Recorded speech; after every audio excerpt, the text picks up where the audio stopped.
So hi guys, welcome to the video. तो I am sure आप में से मैक्सिमम इन्वेस्टर्स ने इस एक फेमस इन्वेस्टमेंट टेक्निक के बारे में ज़रूर से सुना होगा, and that is averaging down your stocks. जहां पर आप जब किसी कंपनी में इन्वेस्ट करते हो और उस कंपनी का स्टॉक प्राइस आपकी बाइंग प्राइस से नीचे जाता है, तो आप फर्दर उस स्टॉक्स में और भी बाइंग करते हो, जिससे आपका जो एवरेज बाइंग प्राइस है उस पर्टिकुलर स्टॉक का, वो नीचे आ सके। अब इन्वेस्टर्स ये चीज़ इस एक्सपेक्टेशन के साथ करते हैं कि क्योंकि उनका एवरेज बाइंग प्राइस उस स्टॉक का अब नीचे आ चुका है, तो ऐसे में इन फ्यूचर जब वो स्टॉक वापस से रैली देगा, तो उनका जो प्रॉफिट है उस स्टॉक में वो और भी ज्यादा बढ़ जाएगा। अब ये चीज एकदम लॉजिकल भी साउंड करती है, right? But what if I tell you that in the long run ये जो पूरी एवरेजिंग की स्ट्रेटेजी है, ये मोस्ट ऑफ द इन्वेस्टर्स के केस में जितना उनको प्रॉफिट बना के नहीं देगी, उससे कहीं ज्यादा उनकी पोर्टफोलियो के जो रिटर्न्स है उनको लॉन्ग रन में नेगेटिवली इम्पैक्ट करेगी।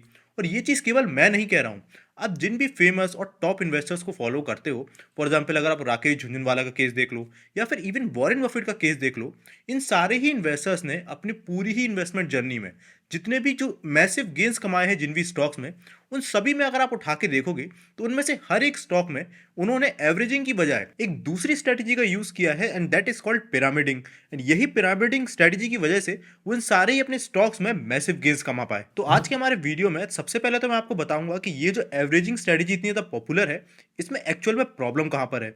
सेकंड, मैं आपको बताऊंगा कि ये पिरामिडिंग स्ट्रेटजी क्या है और उसके क्या क्या एडवांटेजेस हैं।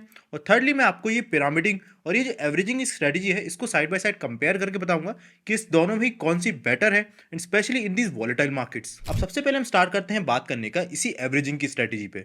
तो देखिए, एवरेजिंग की स्ट्रेटजी एकदम स्ट्रेट फॉरवर्ड है और लॉजिकल भी है कि अगर किसी स्टॉक का एवरेज बाइंग प्राइस कम हो जाता है, तो ऐसे में जब वो ऊपर जाएगा तो हमारे प्रॉफिट्स भी बढ़ जाएंगे, राइट? और आप में से कई सारे लोग ये भी सोच रहे होंगे कि यार मैंने तो एवरेजिंग की स्ट्रेटजी से प्रॉफिट कमाया है, तो ये गलत कैसे हो सकती है? तो लेट मी टेल यू, मैंने खुद अपनी इन्वेस्टमेंट जर्नी में शुरुआत में कुछ स्टॉक्स में एवरेजिंग करके काफ़ी अच्छी गेंस कमाए हैं आगे चल के। But let me tell you, उसमें बहुत बड़ा जो हाथ था वो हमारे लक का भी था। और वो कैसे, वो भी मैं आपको बताता हूँ। अब सपोज करके चलिए आपने एक स्टॉक में बाइंग करी जिसका प्राइस था 100 रुपीज़ पर शेयर, और उस स्टॉक में आपने 100 क्वांटिटीज बाय करी, यानी आपका इनिशियल इन्वेस्टमेंट उस स्टॉक में हो गया 10,000 रुपीज़। अब आपकी बाइंग के बाद लेट सपोज वो स्टॉक 10 रुपीज़ से फॉल हो जाता है, यानी 10% करेक्ट होता है, एंड इसीलिए एवरेज करने के लिए आप उसमें अगेन 100 स्टॉक्स की क्वांटिटी बाय करते हो। और इधर आपकी अगेन जो इन्वेस्टमेंट आ जाती है वो आ जाती है 9,000 रुपीज़। और इस इन्वेस्टमेंट को करने के बाद आपका एवरेज बाइंग प्राइस गिर के 95 रुपीज़ पर शेयर आ जाता है।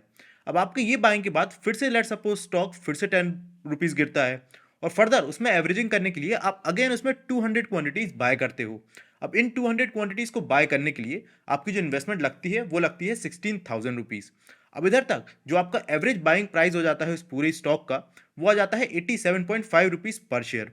अब यहाँ तक अगर आप टोटल कैलकुलेट करोगे तो आपने टोटल इन्वेस्टमेंट इस स्टॉक में करी 35,000 रुपीज़, जहाँ पर आपका एवरेज बाइंग प्राइस 87.5 रुपीज़ पर शेयर आ गया, जो कि इनिशियली 100 रुपीज़ था। अब इधर मैं आपको बताता हूँ कि इस पूरी टेक्निक में प्रॉब्लम क्या है। तो सबसे पहला पॉइंट तो आप यहीं पर देख लीजिए कि सबसे पहले जब आपने 10,000 रुपीज़ स्टॉक में इन्वेस्ट किए थे, उस ड्यूरेशन में जब स्टॉक पहली बार 10% के अराउंड फॉल हुआ था, तो आपका 500 रुपीज़ का ही लॉस हुआ था। उस 500 रुपीज़ के लॉस को कवर करने के लिए जब हम स्टॉक में फर्दर अपनी एवरेजिंग करते गए, तो उसके बाद से अब जब हमने इसमें 35,000 रुपीज़ इन्वेस्ट कर दिए, तो हमारा जो टोटल लॉस हो चुका है वो 3,000 रुपीज़ का हो चुका है। बट यहाँ पर देखा जाए तो ये एक टेम्पररी लॉस है, राइट? बिकॉज कल को जब ये स्टॉक रिकवरी शो करेगा, तो यही जो हमारे लॉसेज है ये और भी ज़्यादा प्रॉफिट्स में कन्वर्ट हो जाएंगे। और इसी से निकल के आता है हमारा अगला इंपॉर्टेंट पॉइंट। तो देखिए, हाँ, जैसा कि हमने देखा कि जब हम स्टॉक में एवरेज करते हैं, तो ऐसे में हमारी एक्सपेक्टेशन होती है कि जल्दी से जल्दी वो जो स्टॉक है वो अपनी रिकवरी शो करे। बट हम सभी को पता है कि मार्केट में एक रियलिटी ये है कि इवन आज हमने किसी अंडर वैल्यू स्टॉक में भी इन्वेस्ट किया और फर्दर एवरेज करते वक्त भी वो काफ़ी ज़्यादा अंडर वैल्यूड हो चुका है, फिर भी इस चीज़ की कोई भी सर्टेनिटी नहीं है कि क्या उस स्टॉक को वापस से रिकवरी शो करने में 6 मंथ्स लगते हैं या फिर अगले 1 से 2 साल तक वो रिकवरी नहीं शो करता। और अगर ऐसा ही केस होता है, तो ऐसे में हमारे पास एक बहुत बड़ा कॉस्ट आ जाता है जिसे कि हम अपॉर्चुनिटी कॉस्ट बोलते हैं। अब ये क्यों? बिकॉज हम में से ज़्यादातर जो लोग हैं उनके पास हर एक मंथ में एक फिक्स अमाउंट ऑफ कैपिटल ही होता है मार्केट में इन्वेस्ट करने के लिए। अब ऐसे में अगर आपने वो इस तरीके के स्टॉक को एवरेज करने में लगा दिया और वो अगले 1 से 2 साल कोई भी रिटर्न्स नहीं देता है, तो आपका जो पैसा है वो स्टॉक में उस ड्यूरेशन के लिए स्टक हो गया। और अगर आप चाहते तो इसमें इन्वेस्ट अगर ना करते तो यही पैसा आप कोई दूसरे स्टॉक में इन्वेस्ट कर सकते थे, जो कि इस ड्यूरेशन में आपको एक पॉजिटिव रिटर्न्स दे सकता था ना। अब इसी से जुड़ा हमारा सेकंड इंपॉर्टेंट पॉइंट भी आ जाता है। तो देखिए, अभी इससे पहले वाले केस में तो हमने ऑप्टिमिस्टिकली ये सोचा कि यहाँ पर हमारा जो स्टॉक है उसमें हमें केवल एक अपॉर्चुनिटी कॉस्ट ही लग रही है, जहाँ पर हमें 1 डेढ़ साल तक कोई रिटर्न्स नहीं मिल रहा है, पर आगे चल के हमें पॉजिटिव रिटर्न्स मिलेंगे ही मिलेंगे। बट एक रियलिटी ये भी है कि अगर आप एक 20 स्टॉक का पोर्टफोलियो बनाते हो, तो ऐसे में आप कितने भी क्वालिफाइड इन्वेस्टर क्यों ना हो, आपके पोर्टफोलियो में 2 से 3 स्टॉक हमेशा ऐसे निकलते हैं जो कि लॉन्ग टर्म में गलत बेट्स होते हैं। और ये हर एक क्वालिफाइड या फिर बड़े इन्वेस्टर के केस में सेम केस होता है। Now what if I tell you कि ये जो स्टॉक जिनमें आप एवरेजिंग करते जा रहे हो, इन्हीं स्टॉक के सबसे ज्यादा चांसेस है कि ये उन 3 स्टॉक की कैटेगरी में आए जो कि आपके पोर्टफोलियो में आपकी गलत बेट्स होने वाले हैं। और ये क्यों, वो भी मैं आपको बताता हूँ। तो देखिए, ये जो आपके अंडर परफॉर्मिंग स्टॉक्स होते हैं, जो 3 स्टॉक्स की हम बात कर रहे हैं, ये जनरली स्टॉक हमें पता चलते हैं 2 से 3 सालों बाद, जब हमें धीरे धीरे समझ में आता है कि जिस थीसिस के बेसिस पे हमने इन स्टॉक्स को पिक किया था वो इसमें वर्क नहीं कर रही। अब लेट सपोज इसी ड्यूरेशन में आप जो स्टॉक्स अपने पोर्टफोलियो में अगर रखे होते, तो ऐसे में इन स्टॉक क्योंकि सबसे ज़्यादा नीचे जा रहे थे, आप इनमें फर्दर एवरेजिंग करते जाते। और फाइनली अगर अभी भी आप अपने पोर्टफोलियो में देखोगे तो आपको ये चीज़ साफ नजर आएगी कि ऐसे स्टॉक जो कि एक्चुअली में आपके पोर्टफोलियो के नेगेटिव रिटर्न्स वाले स्टॉक्स निकलते हैं, इन्हीं में आप सबसे ज्यादा एवरेजिंग करके सबसे ज्यादा अपनी इन्वेस्टमेंट करते हो एज कंपेयर टू दो स्टॉक जो कि आपको पॉजिटिव रिटर्न्स देते हैं।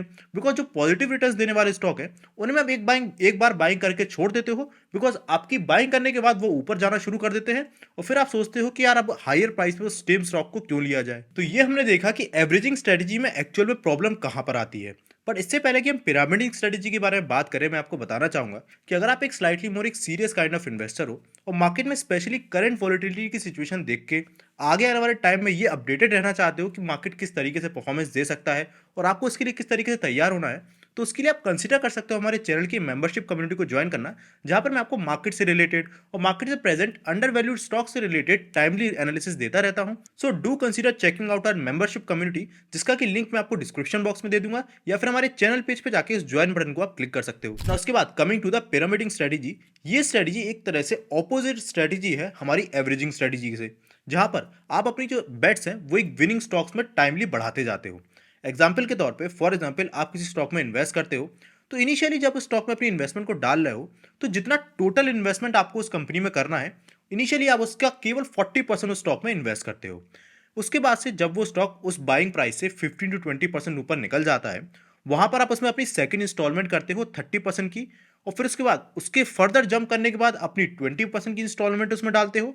एंड फर्दर वो जब वहां से फाइनली 15 to 20% और ऊपर चला जाता है, तब आप अपनी लास्ट इंस्टॉलमेंट उसमें 10% की डालते हो। अब आप में से ज्यादातर लोगों को राइट नाउ ये जो स्ट्रेटेजी है वो एकदम फुलिश लग रही होगी, क्योंकि अगर हम एवरेजिंग के केस में देखते हैं तो उसमें तो हमारा एवरेज बाइंग प्राइस नीचे आ रहा है, पर इस केस में क्योंकि हम अपवर्ड एवरेजिंग कर रहे हैं एक तरह से, तो ऐसे में तो हमारा एवरेज बाइंग प्राइस ऊपर जा रहा है। फिर ये स्ट्रेटेजी कैसे बेटर हो सकती है हमारी एवरेजिंग स्ट्रेटेजी के कंपैरिजन में? So here let me tell you, एक स्टडी की गई जहां पर ऐसे इन्वेस्टर्स जिन्होंने पास में कोई मल्टी बैगर स्टॉक पिक्स किए हैं, उनसे जब ये सवाल पूछा गया कि अगर उनसे पूछा जाए कि उनकी पूरी ही इन्वेस्टमेंट जर्नी का उनका one of the biggest regret क्या है, तो उनमें से 99% इन्वेस्टर्स ने यही एक चीज बोली कि उन्होंने जिस स्टॉक में उनको मल्टीबैगर रिटर्न्स मिले, उस स्टॉक की और ज्यादा क्वांटिटी बाय क्यों नहीं की।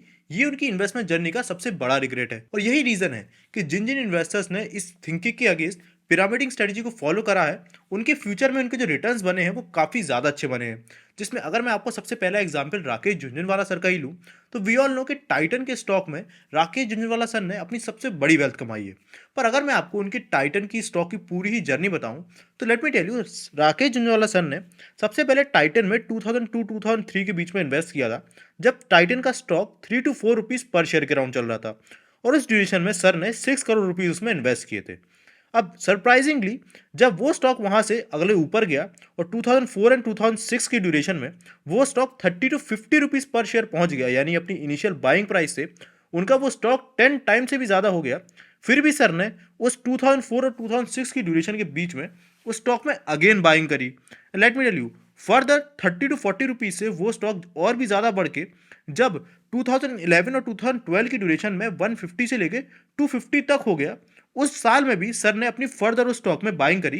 And let me tell you, जहां पर उन्होंने सबसे पहली इन्वेस्टमेंट 2002 में करी थी 6 करोड़ रुपीज, वहीं पर 2012 में आते आते उनकी टोटल इन्वेस्टमेंट टाइटन में 27 to 30 करोड़ रुपीज हो गई, जिसकी वैल्यू आज के टाइम 11,000 करोड़ से भी ज्यादा की है। अब ये चीज़ आपको क्या बताती है कि even S investors like Rakesh Jhunjhunwala जब पहली बार टाइटन में इन्वेस्ट किए थे, तो उनको नहीं पता था कि टाइटन यहाँ से कितना ज़्यादा ग्रो हो पाएगा। बिकॉज अगर उनको ऐसा पता होता कि टाइटन इतना ज़्यादा ग्रो होगा, तो क्यों नहीं वो अपना सारा ही इन्वेस्टमेंट 2 to 3 रुपीज़ जब चल रहा था स्टॉक का प्राइस तभी करते। तो ये चीज़ें बताती है कि यू कैन नेवर प्रिडिक्ट कि एक कंपनी स्टॉक प्राइस के फॉर्म में कितना ज़्यादा ग्रो करेगी। आप केवल उस कंपनी की जो पोटेंशियल है उसको मेजर कर सकते हो in terms of valuation and business. And इसीलिए ये ज़रूरी है कि अगर आपकी एक बेट अगर आप जब किसी कंपनी में लेते हो वो सही निकलने लगती है, तब भी आप उसमें जब अपवर्ड जब वो स्टॉक जाता है उस पर भी आप पिरामिडिंग स्ट्रेटजी को ज़रूर से फॉलो करो, जिसमें आप उस स्टॉक में अपनी जो इन्वेस्टमेंट है उसको मैक्सिमाइज कर सको, जिससे इन फ्यूचर आपके जो मल्टीबैगर गेंस अगर आते हैं तो वो आपके ओवरऑल पोर्टफोलियो के जो गेंस है उसको डोमिनेट करें। We do what I call is pyramiding. I buy stock at 100, I buy more at 105, I buy more at 110. So what are markets? What is trading? It's basically momentum. So you play momentum. So if the market is rising, its momentum is upwards. So you buy on the rise. This applies to short-term trends, medium-term trends, and long-term trends. तो यहाँ तक हमने ये तो देख लिया कि pyramiding strategy की मदद से मैक्सिमम इन्वेस्टर्स ने अपनी majority of the wealth stocks में कमाई है। बट क्या ये स्ट्रेटजी एक्चुअली में लॉन्ग टर्म में एवरेजिंग स्ट्रेटजी को बीट कर सकती है? तो उसके लिए भी हम एक केस लेके चलते हैं। तो लेट सपोज आप किसी स्टॉक में in total 25,000 rupees he invest करना चाहते हो, पर आप इस स्टॉक में इन्वेस्टमेंट करते हो पिरामिडिंग स्ट्रेटजी की मदद से। नाउ लेट सपोज आप किसी स्टॉक में इन्वेस्ट करते हो जिसका current stock price 100 rupees per share चल रहा था, और उसमें आप अपने 25,000 की 40% वाली पहली इंस्टॉलमेंट यानी 10,000 रुपीज इन्वेस्ट करते हो। इसमें आपके पास 100 क्वांटिटी आ जाती है। सेकेंडली, जब वो स्टॉक 20 रुपीज जम करता है यानी 20% जम कर देता है, फर्दर आप उसमें एक और अपनी सेकंड इंस्टॉलमेंट डालते हो जो कि 30% की, जो कि निकल के आती है 7,500 रुपीज, और फर्दर 62 क्वांटिटी स्टॉक की बाय कर लेते हो। फर्दर वो स्टॉक 120 रुपीज से 140 रुपीज पर शेयर का हो जाता है। इधर आप अपनी थर्ड इंस्टॉलमेंट डालते हो जहां पर आप 20% फिर से इसमें इन्वेस्ट करते हो जो कि 5,000 रुपीज निकल के आता है। एंड फर्दर उस स्टॉक की आप 35 क्वांटिटी अपने पोर्टफोलियो में ऐड कर लेते हो। एंड लास्टली, जब वो स्टॉक 20 रुपीज और जम करता है, तो उसके बाद अपनी लास्ट इंस्टॉलमेंट उस स्टॉक में डालते हो उस क्वांटिटी पे, जो कि 15 स्टॉक आप उठाते हो, और आपकी जो टोटल इन्वेस्टमेंट 10% निकल के आती है आपके 25,000 की, वो आती है 2,500 रुपीज।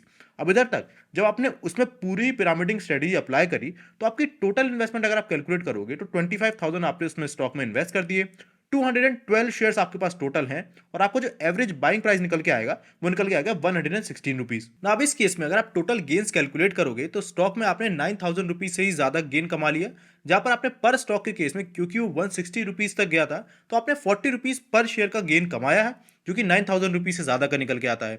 और अगर आप इसको कंपेयर करोगे एवरेजिंग के केस में, तो वहां पर आपने 35,000 रुपीज इन्वेस्ट भी किए थे, यानी इसके कंपेरिजन में 10,000 रुपीज ज्यादा, और उधर आपको लॉसेज झेलने पड़े थे जहां पर यहां पर आपको प्रॉफिट देखने को मिला है। सेकेंड चीज, मान के चलते हैं जस्ट लाइक हमने एवरेजिंग के केस में कंसीडर किया था कि इस केस में भी जब आपने पहली 40% की इन्वेस्टमेंट उस स्टॉक में डालते हो, तो 6 महीना 1-2 साल तक वो स्टॉक कोई भी मूवमेंट नहीं दिखाता। बट अनलाइक एवरेजिंग, पिरामिडिंग का जो इन्वेस्टमेंट स्ट्रक्चर है, इसमें अपना सेकंड इन्वेस्टमेंट तब तक नहीं डालते जब तक वो स्टॉक हमारे बाइंग प्राइस से 15 to 20% का जंप ना दिखा दे। एंड इसीलिए भले ही इधर भी उसको 2 साल लगे उस पहले जंप को दिखाने में, फिर भी उस ड्यूरेशन में हमारा सारा का सारा पैसा उस स्टॉक में स्टक नहीं होगा, जैसा कि हमने एवरेजिंग के केस में देखा था।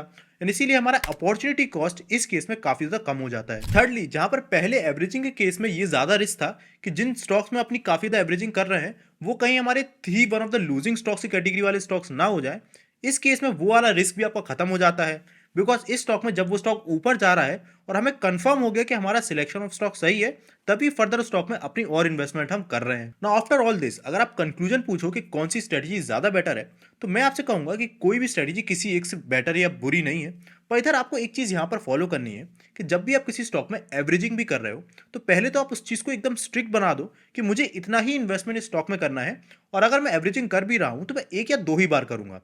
और सेकेंडली, सबसे ज़्यादा फोकस करो कि अगर आपकी वो बेट सही निकलती है और वो स्टॉक आपके बाइंग प्राइस से ऊपर जाता है, तो उस ड्यूरेशन में उस बाइंग प्राइस से ऊपर वाले स्टॉक को भी बाय करने से हिचको मत, और ये मत सोचो कि यार मैंने जो बाइंग करी है वो ऑलरेडी कम प्राइस पे है, अब मैं ज़्यादा प्राइस पे कैसे बाइंग करूँ। और उसमें पिरामिडिंग स्ट्रेटजी से अपनी जो इन्वेस्टमेंट है उसको बढ़ाते जाओ, जिससे इन फ्यूचर अगर वो आपको मल्टी बैगर रिटर्न देता है तो आपके जो ओवरऑल गेन्स हो वो काफ़ी अच्छे निकल के आए।